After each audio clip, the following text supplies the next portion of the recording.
তুমি চিন্তা করো, পুলিশ তুমি চিন্তা করো, তোমার মেয়ে হচ্ছে বড়। পুলিশ তুমি চিন্তা করো, তোমার মেয়ে হচ্ছে বড়। পুলিশ তুমি চিন্তা করো, তোমার মেয়ে হচ্ছে বড়। পুলিশ তুমি চিন্তা করো, তোমার মেয়ে হচ্ছে বড়।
কর্মীদেরকে অন্যায়ভাবে গ্রেফতার মানছি না, মানব না, মানছি না, মানব না। আরে গ্রেফতার শুধু বিজেপির বেলায়, মোল্লা দেখলে টেবিল তলায়, মানছি না, মানব না, মানছি না, মানব না।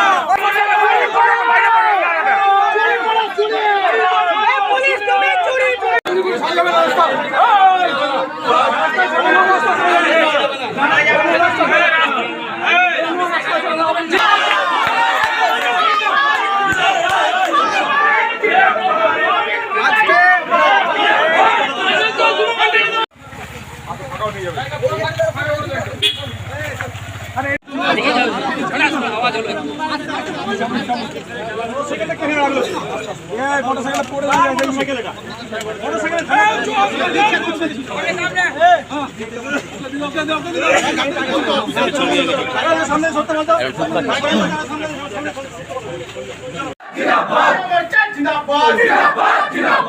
পুলিশ তুমি উর্দি ছাড়ো,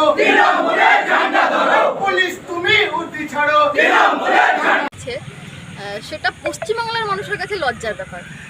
আমরা জানি বিগত 1 বছর আগে আমাদের দিদি বোন, যেটাই বলবো না কেন, অভয়া, যাকে আমরা চিনেছি, এরকম একটা হিনিয়াস ক্রাইম কলকাতার বুকে ঘটেছে।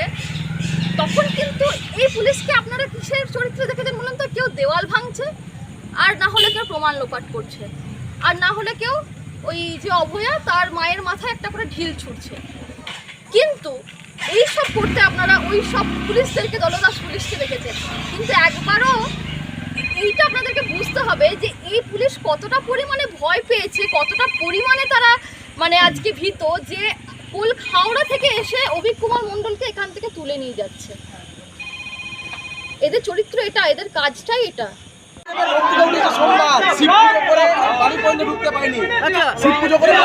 আমি জানি না পুলিশ যদি এত সক্রিয় হতো তাহলে আরজিকর ঘটনার আগে প্রমাণ হতো। আজকে আরজিকরের ঘটনায় কোনো কিছু হয়নি, তাই আমাদেরকে নবান্ন অভিযানে যেতে হয়েছে। আজকে নিষ্করিত দেখতে পাচ্ছেন পুলিশের কিরকম রয়েছে। ঠিক আছে, আজকে সত্যি লজ্জা লাগছে পশ্চিমবঙ্গে বলে। আমাকে দেখুন, আমার মনে হচ্ছে আমি টেররিস্ট হয়ে গেছি। পশ্চিমবঙ্গের টেররিস্টের মতন আমাকে নিয়ে যাচ্ছে। সত্যি লজ্জা।